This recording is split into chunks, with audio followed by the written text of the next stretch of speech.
I was already in the biz, if you will, in the DC area for about 5 or 6 years, and I just kind of made mention every time I would see a band or deal with anybody or work on anything that, hey, I'm kind of interested in getting out on the road, and eventually an opportunity presented itself, and that's what brought me to Nashville. So it could have easily been New York or LA, but it happened to be Nashville. But Nashville, I mean, that's a huge culture shock coming from DC. where you came from. Yeah. Nashville in 1985. Hello. Yeah, it was a little. It was crazy.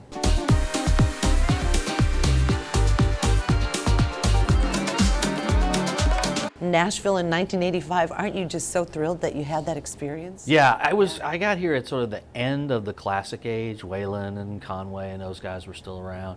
I didn't, Hank Jr. was touring all the time, and and watched the new groups and the new classes kind of come in each time it sort of passed and changed, and watching that industry going from county fairs to football stadiums, So yeah, and I went down to Texas for a couple of years in the middle of that and worked for George Strait, then came back to Nashville. I liked working for George, but Texas was, again, it was kind of like DC.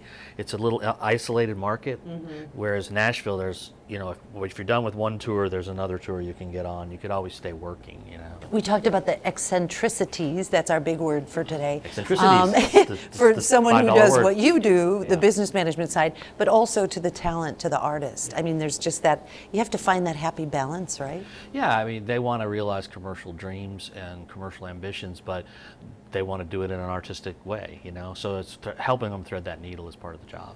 But that, you make it sound so simple. It's not. It's not so simple, no. It's because it's different for everybody, and each person's idea of success is different, and each person's concept of winning or losing is different, and whether they're fulfilling those goals or not. So no, it's a very volatile business. I mean, it's an up and down business. It's feast or famine. You're either working like crazy, or you're sitting at home staring at the walls, which is kind of why I started this.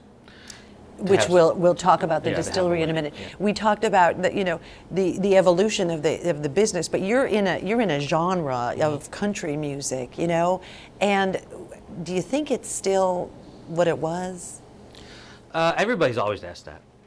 I wanted to ask something that no one's asked. Because it's always ever changing. I mean, that has been the question from the beginning. People call Patsy Cline pop. What? Yeah. People called, the 90s country is this rock and arena rock sound, and it's ruining country.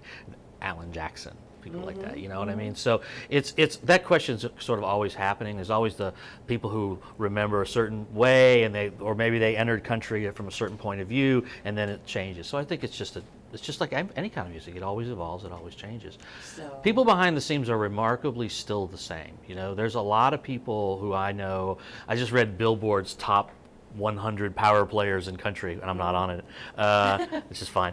But I know everybody on that list personally. So it's like, and they've all been in that role, in their roles, or a lot of people. I had a really good piece of advice from a mentor early on. Said, don't worry about making friends with all the record company presidents. Make friends with their assistants, because from a couple of years from now, you guys will be running things, and those people will be in positions of power, and that is exactly how it's worked. Most of the people that I know that are driving the boat right now started off as somebody's assistant. So, well, the question remains the same. The answer's elusive because it's ever changing, kind of like you, Marc Dottore, and we are at Dueling Grounds Distillery in Franklin, Kentucky, which you own. You're a distiller. You're on the Bourbon Craft Tour. We're going to talk about that in another segment of Coffee Near Me. You are watching Coffee Near Me, and thank you for the coffee. It's really good. Cheers. But you also, there's no bourbon in here, right? You can keep the conversation going. Let us hear from you. It's Coffee Near Me. Thanks. Appreciate it.